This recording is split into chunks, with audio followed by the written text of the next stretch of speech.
What's up, guys? How you doing? Holy smokes, did Southwick provide us with 4 exciting motos?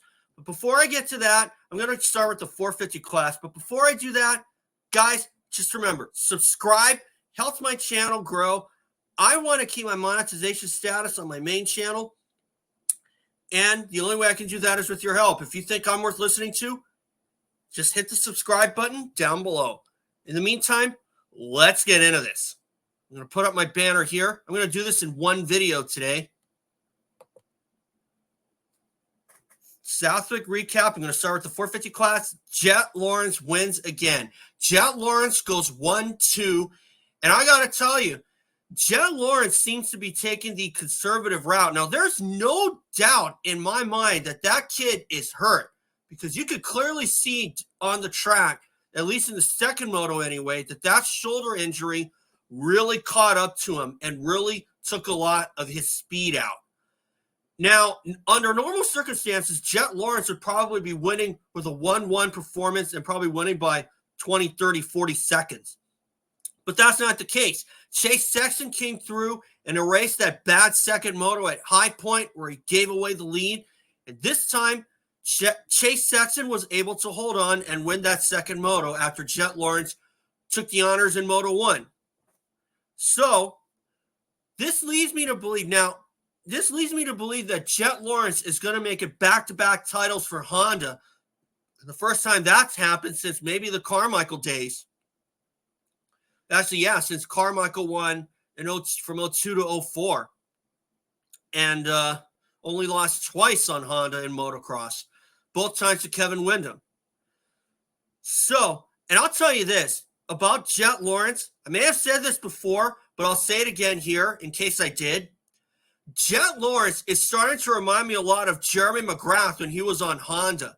Because when McGrath was on Honda and he was winning so frequently, he found a way to let the races come to him and win so frequently. And I'm sure that made Honda really happy. And I'll tell you this, Honda has got to throw a crap ton of money at Jett Lawrence and even Hunter Lawrence too to keep them on board for 2026. I'm pretty sure that Jett is in for Honda for 2025. But anyway, if I'm Honda right now and Jett Lawrence and Hunter Lawrence are being this successful, I'm throwing a crap ton of money to keep them for next year, okay? Because Honda would be crazy to let them get away. Because I thought Honda was crazy when they let Eli Tomac get away for Kawasaki because they weren't serious about a title. And I thought JGR would not be in existence if Chad Reed got away from them on the JGR Suzuki for 2020. And Chad Reed got away. And Chad Reed gave them results. But anyway, as far as the racing is concerned, I have to admit, though, that something seemed off with Chase Sexton in the first moto. And it all goes back to the start of the race. Now, I'm sure some of you guys watched the rebroadcast on NBCS or CNBC or something like that. But still, anyway, if you guys watch the rebroadcast or watch the live show again on Peacock, this is what I thought. Right off the start, in the first moto, Chase Sexton and Hunter Lawrence were aiming for an inside line. This is after the jump where Haiden Deegan did that crazy scrub in Moto 2 and still kept it on 2 wheels. Okay, so Chase Sexton, Hunter Lawrence, they're both fighting for the inside line. And none other than Hunter Lawrence beat Sexton to that line, and Sexton was forced to change his line. From that point on, Sexton lost sight of both the Lawrence brothers. So that led me to believe that Sexton's first moto got ruined in that point in time. Okay? So if you want to go back and rewatch it and see if you think that I might have a valid point there, because Chase pretty much let Jett and Hunter Lawrence get away after that. And I didn't really see any fight in him. And it looked like he was just content with riding the moto out in third. But that's just what it looks like to me, okay? So, as far as second moto, and Jett Lawrence runs away with the first moto, second moto, wow, that provided a major down-to-the-wire finish with Chase Sexton coming out on top. And I got to say that Sexton erased what happened on the first lap of Moto 1 and came through with the clutch win. Was it for the overall? No. But Chase Sexton really showed that he's got a stranglehold for this championship. And right now, we got Hunter Lawrence winning it without a win, without a victory at least, or an overall win. And Jett Lawrence and Chase Sexton have got all the wins. Jett with 4 of them, and Chase Sexton with 1. And Chase Sexton won Hangtown. You know? So those guys are 3 points down. And I hope that Hunter Lawrence can get a win, because I sure hope that he doesn't go through what Brandon Jessamine did in 2002. But I got to tell you, if there's, I'll get to this next guy in a minute. But still, this title chase kind of reminds me of 2002 in the 125 class when James Stewart and Chad Reed and Brandon Jessamine were going at it for the title. And in terms of overalls, James Stewart and Chad Reed won all but one of them. And Brandon Jessamine didn't win any motos nor any overalls. The difference there is that Hunter Lawrence has got a moto win to his credit. And Hunter, I think that he's going to win one. He's just got to get good starts in both motos and chart pretty much whole shots in both motos and charge to the finish. But the main difference there is that Hunter Lawrence is leading the series and he doesn't have an overall win. And for a rider to win the title without winning a race, it's been done before. Just look at Grant Langston, who won the 2003 title with just one moto victory. The second moto at Glen Helen. And he benefited to that title after Mike Brown crashed himself out of the series courtesy of Ryan Hughes. No faults of Hughes then, and that was when Hughes plowed into Mike Brown at Washougal at just before Horsepower Hill. Okay? So let that little inkling stick in your mind for a while. And now that's the 450 class. I'm going to put up my 250 banner here. Haiden Deegan wins with 1-2. Tom Vialle disappointed me. And I got to tell you, Deegan would be looking at a 1-1 if he did not tip over in Moto 2. And Tom Vialle had a big opportunity to get a basket of points on Haiden Deegan and get himself back in the title chase. But what happens on the last lap? He crashes. And I don't know what's up with Tom Vialle, but I really hope that KTM does not read him the riot act. Let me tell you. Because Tom Vialle is my pick for the title, but it's starting to look like that the title is already out of reach for Tom.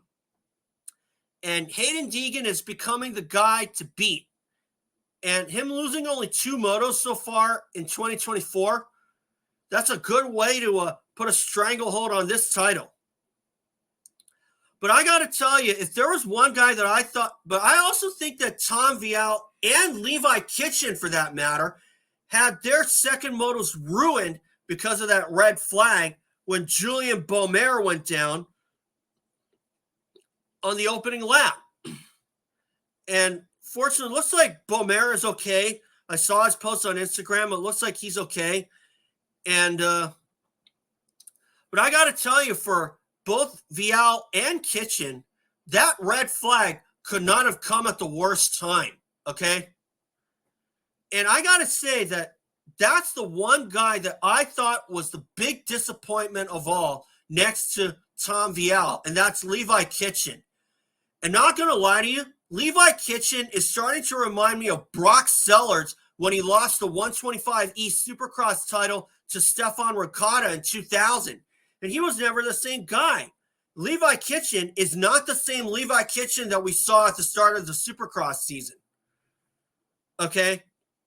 Because I thought after the first round at Pala that Kitchen was going to have had revenge on his mind and he might deliver the championship or maybe even Pro Circuit's 300th win. But no, that went to Time Masterpool.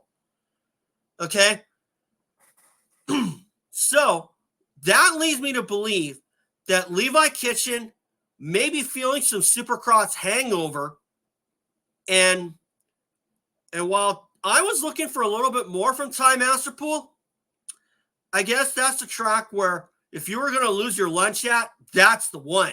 And that looked the same way for Jett Lawrence as well.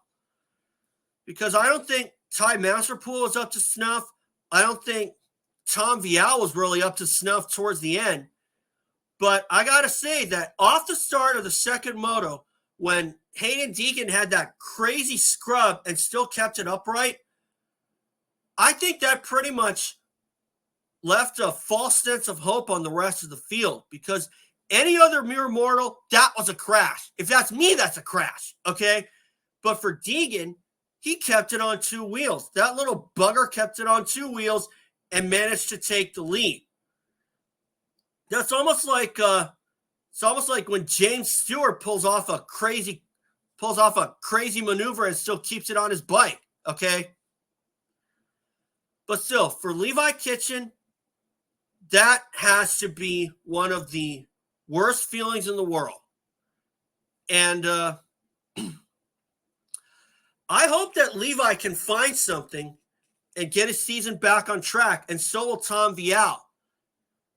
Now, although this season is a quarter way through, just about, or a little bit more than a quarter way through, they had better find something to right the ship, okay? But for Joe Shimoda, wow. I have to admit that I thought that Tom Vialle was going to hold on for the second moto, but Joe Shimoda proves me wrong. And I did not expect Joe to come through and win that second moto, okay? So, but good on Joe, because that 9-1 for third overall, that was a good performance. And maybe that's the kind of ride that Joe Shimoda was looking for to put himself back on track and get Honda looking all smiles, okay?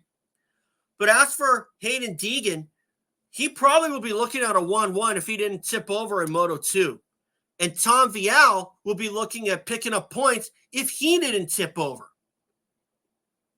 Okay? So, anyway, we head to Red Bud next. So, hopefully, we will be in for two good races there, for two good classes, or four good motos there. Once again, like what we saw against Southwick. So, anyway, I hope that Tom Vialle figures something out and in the 250s, and Chase Sexton might figure something out in the 450s to get himself back up to the points lead. Otherwise, Honda could be looking at back-to-back titles with Jett Lawrence, or maybe even back-to-back titles with Hunter Lawrence. We'll see what happens. So, anyway, guys, thanks for watching. And remember, subscribe, and I'll see you all for Red Bud.